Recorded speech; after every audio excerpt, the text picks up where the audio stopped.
is that age?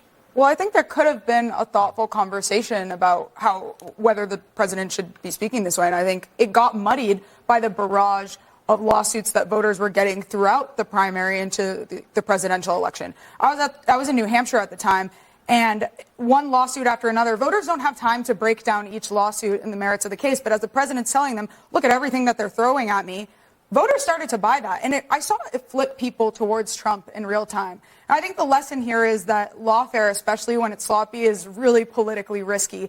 That's a lesson that Democrats should have learned. I mean, here's Trump in the White House. That's also a lesson that the president, who was the beneficiary of all this lawfare, should be learning himself. I mean, he's had some really big legal losses this week. He also had a very distinct, and has had for some time, a very distinct Beltway media that treated this like it was normal instead of saying, whoa, this is a huge problem. But I would argue that been ridicule and normal humor for are Trump. important weapons against I him. mean, Yes, Trump I agree, has Don, a I very agree.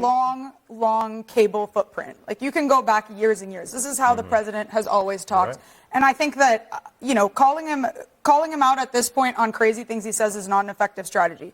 People should be focusing more on the policies and picking them apart on the merits. Saying that Trump said something crazy or stupid is a failing strategy. He just called to murder senators this week. This is more about, stamina, right? So looking at that the schedule is different.